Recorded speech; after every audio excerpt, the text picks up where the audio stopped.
Tambahin garis waktu. Satu saja garis seperti ini ya.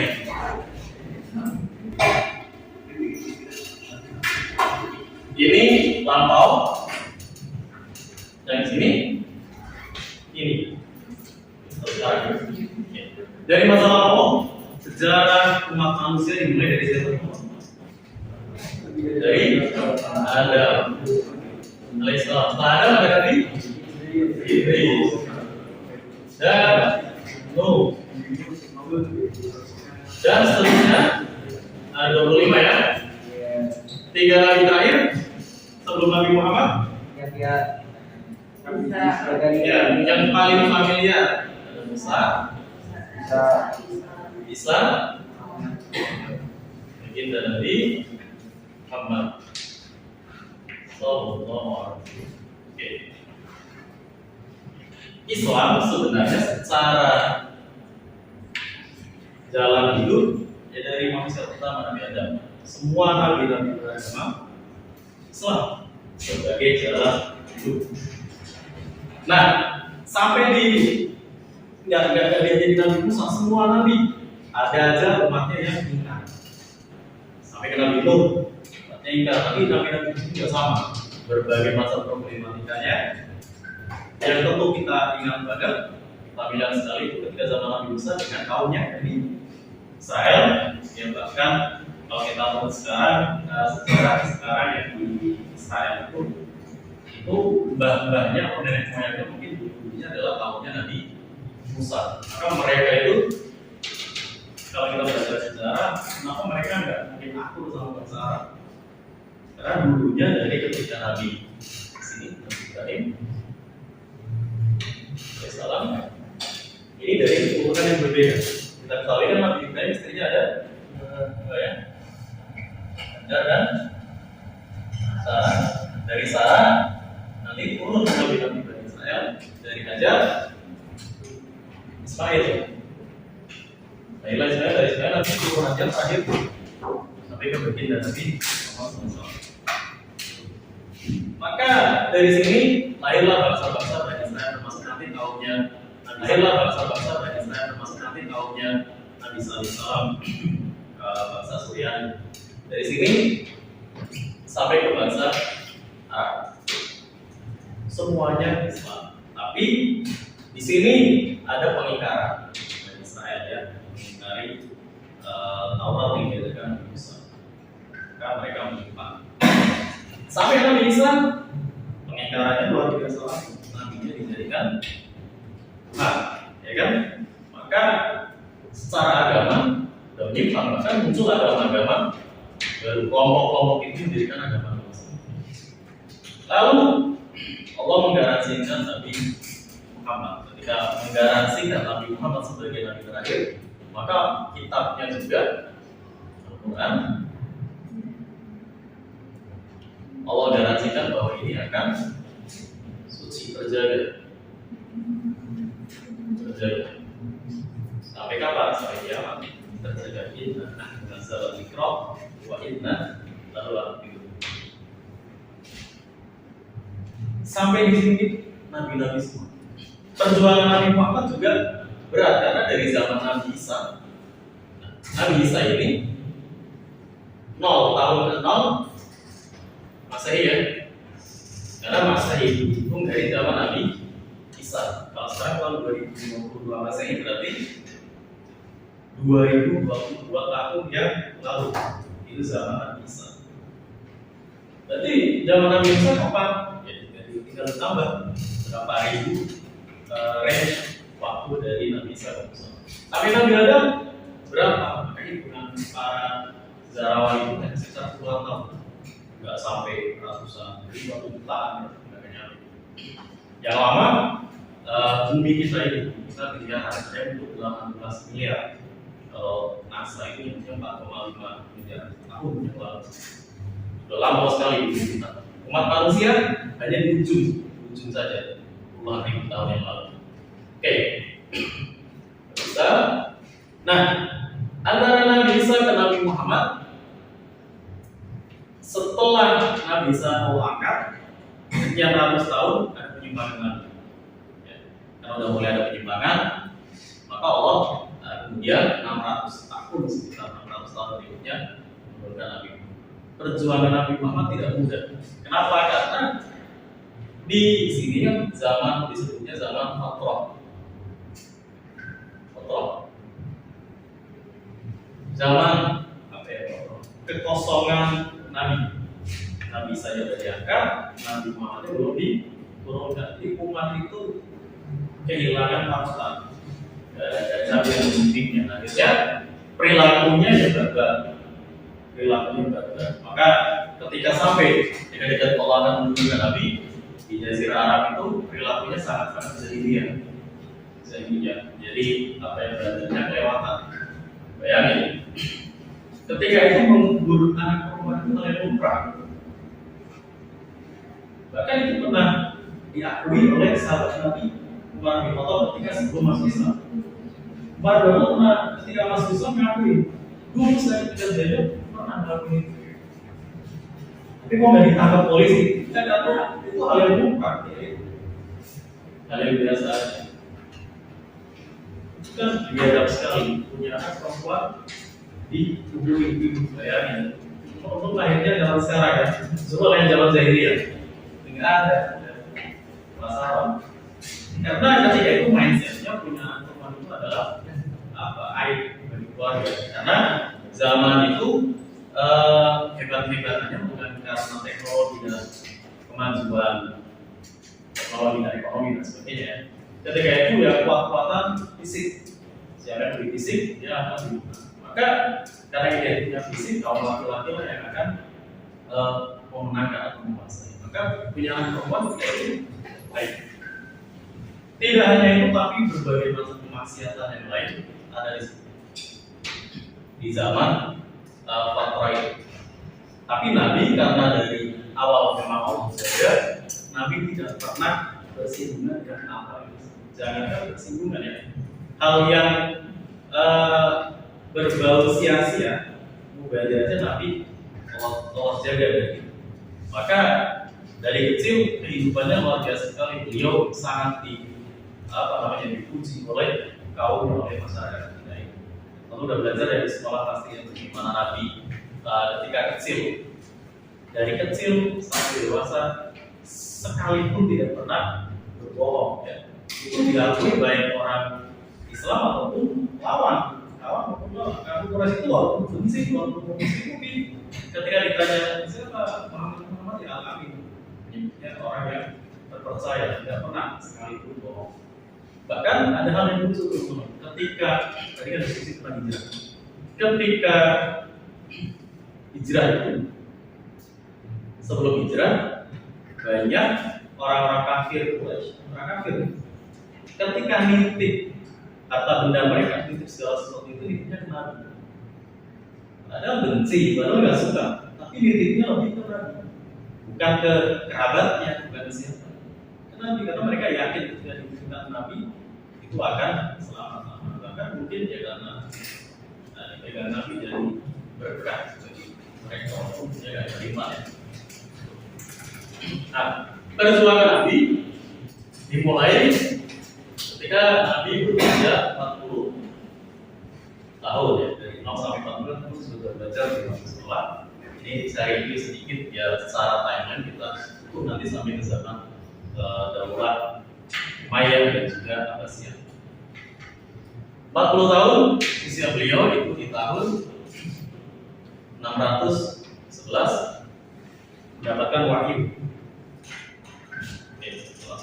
611 sampai dengan 623 periode Makkah. Ya. Ini sedikit sekali yang diterima, sedikit sekali, saking sedikitnya para paman-pamannya itu yang harus mendukung, malah jadi musuh terbesar Nabi. Abu Jahal itu musuh terbesar. Paman yang paling membela beliau dari kecil, yang menjadi bapak sambungnya, katakanlah Abu Thalib, yang mengajari beliau berdagang, membela beliau dari serangan orang-orang kafir pun sampai akhir hayat tak kunjung masuk Islam. Tapi beliau jiwa raga beliau membela Nabi Muhammad SAW. Jadi sedikit sekali yang masuk Islam. Paling yang masuk Islam istrinya, baik Khadijah, keponakan Nabi Thalib. Walaupun ayahnya tidak secara zahir menyatakan masuk Islam, tapi karena berpihak ke Nabi, membela Nabi dengan kuasa masuk Islam. Terus sahabat terdekatnya Abu Bakar baru agak mulai kuat ketika Umar bin Khattab masuk Islam. Karena beliau dengan gagah-gagahnya nantangin kafir Quraisy, orang-orang tokoh-tokohnya ditantangin satu-satu, samperin Umar, saya masuk Islam, kalian mau apa? Baru setelah itu Islam sudah lumayan. Tapi itu hanya berlaku bagi orang-orang yang kuat baik secara fisik, baik secara ketokohan. Karena tidak bisa dipungkiri ketika itu image keluarga itu masih sangat ketat. Jadi ketika itu ya sekarang aja sebenarnya masih kamu anak siapa, keluarga itu kan sebenarnya hal yang susah dihilangkan dari manusia. Tapi perlahan Islam memudahkan itu ketika di zaman Nabi, sehingga semua manusia sama, yang membedakan adalah iman dan takwanya di dalam Allah Subhanahu wa Ta'ala. Nah, Umar berani seperti itu karena beliau dari Bani Adi itu suku yang lumayan terpandang. Tapi hal tersebut tidak berlaku bagi orang-orang seperti muazzinnya, orang-orang seperti Bilal, orang-orang yang umat setiap hari disiksa oleh orang. Jangan-jangan orang Abu Bakar sendiri pernah mendapatkan perlakuan itu. Nah, 13 tahun progresnya itu aja. Sedangkan ini Mekah ya, tulis Mekah dari dulu. Sedangkan di sisi lain Madinah, mereka belum pernah lihat Nabi secara langsung, hanya mendengar bahwa di Mekah ada Nabi, ciri-cirinya seperti ini, tanda kenabiannya seperti ini, mukjizatnya ini, orangnya seperti ini, ucapannya begini. Langsung pada masuk Islam orang-orang Madinah. Maka orang-orang Madinah yang tadi disebut oleh makalah, baik atas Toba, 1, 2, dan seterusnya itu, mereka hanya datang ke Mekah menyatakan diri masuk Islam. Puncaknya ketika di sini sudah semakin ramai orang masuk Islam, minta Nabi untuk pindah ke Madinah. Baru atas izin Allah, Nabi pindah ke Madinah. 6, 2, 3, kurang lebih 10 tahun ya, berapa tahun? 9 ya. Karena ini tahunnya Masehi. Dan di Madinah tantangannya berbeda lagi. Kalau di Mekah tantangannya real, orang-orang kafir Quraisy. Kafirnya pun nyembahnya berhala. Ketika hijrah ke Madinah, di Madinah ini sudah dihuni selain orang-orang yang menyatakan diri masuk Islam, di sana ada umat yang sebenarnya sudah beragama, yaitu agama di sini ada Yahudi, ada Pula Nasrani, ada Majusi, ada ya yang kafir berarti ateis ya, dan sebagainya. Di sini di Madinah. Belum Islam itu sendiri kan. Islam ketika datang menjadi agama yang mayoritas di Madinah. Karena mayoritas, Nabi tentu dianggap sebagai pemimpin. Selain pemimpin umat, dia juga pemimpin negara. Hebatnya Nabi, walaupun sebagai mayoritas besar, beliau tidak serta-merta memberangus minoritas. Tapi apa?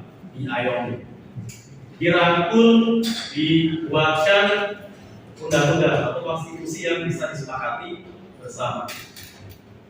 Kalau pakainya misalkan ayat-ayat Al-Quran, karena mereka nggak beriman, pasti mereka mau nggak akan mau, karena mereka nggak beriman dengan Al-Quran. Bahkan ada saking berakhlaknya Nabi, ketika ingin memberikan surat kepada orang-orang muslim, kepada raja-raja baik di Persia, Romawi dan sebagainya, itu Nabi ketika dulu sahabatnya nulisnya bukan untuk dirinya sebagai Rasul, tapi dari nikmatullah, dari hambanya Allah. Karena saking menghargainya, kalian bisa aja disebut dari Rasulullah SAW. Tapi karena menghargai lawan bicaranya, Nabi menyebut dirinya hanya hamba Tuhan. Saking menghargainya, kalau bisa nanti telusuri surat-surat Nabi kepada negeri-negeri lain, tidak ini. Nah, tantangan di Madinah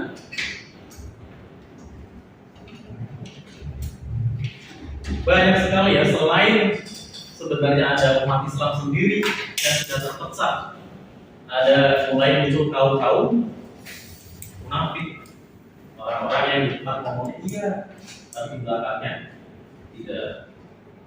Jadi pas siap terus kamu bilang Nabi, dikira kamu perang, kabur, mau takut, takut kalah. Giliran perang pertama menang, gue pasti menang bisa ikut. Akhirnya kalau niat perang itu kesungguh kalah juga. Nah, di sini Nabi akhirnya tadi didiskusikan membuat di sini untuk payung bagi semua, dibuatlah piagam Madinah atau Madinah Charter atau Khulasatul Madinah. Di sini isinya apa? Ya kayak konstitusi negara kita. Konstitusi negara kita itu kalau kita merujuk sejarah juga meniru dari apa yang Nabi Nabi buat di Madinah, piagam Madinah. Ya kan? Terus kalau belajar PPKN, funding father kita atau kalau kata orang itu funding person, karena nggak semuanya laki-laki, ada perempuan juga. Itu nyonteknya ke Madinah, ketika itu Nabi dengan di sini banyak umat beragama membuat konstitusi pertama di dunia yang memayungi umat-umat besar.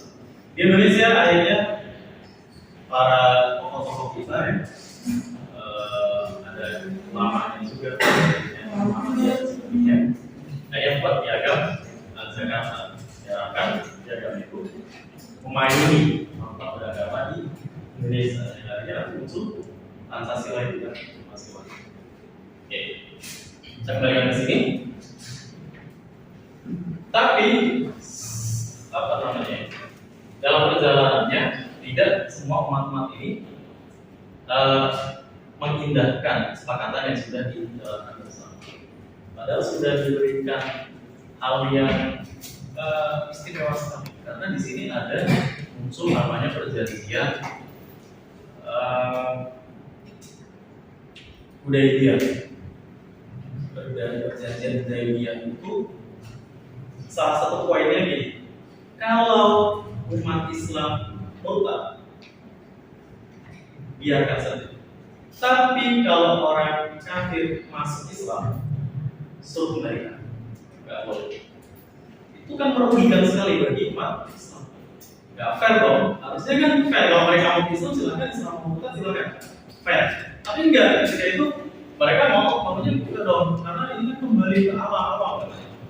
Nabi begitu sampainya perdamaian dan hari itu nggak pernah terus sepakati seperti itu. Tapi faktanya hanya berjalan sebentar, dilanggar sendiri oleh orang yang poin-poin yang lain. Akhirnya dan faktanya ketika masa tenang itu banyak orang, kalau masa tenang kan orang gampang belajar ya. Nah orang melihat Nabi akhlaknya bagaimana. Nah, maka kisah-kisah Nabi dengan umat-umat kafir Yahudi dan sebagainya muncul di era ini Madinah. Akhlak Nabi yang dengan Yahudi yang buta lah, dengan siapapun itu munculnya. Nah dari situ orang melihat ternyata memang Nabi Muhammad luar biasa, benar Nabi, akhlaknya tidak tertandingi, bicaranya luar biasa, mukjizatnya jelas, tanda kenabiannya jelas. Akhirnya di zaman ini banyak orang masuk Islam. Dan orang masuk Islam berbondong-bondong sampailah Nabi usia 63, Quran sudah selesai, sudah final, Allah mewahyukan kepada Nabi semua sudah selesai. Saatnya Nabi wafatkan.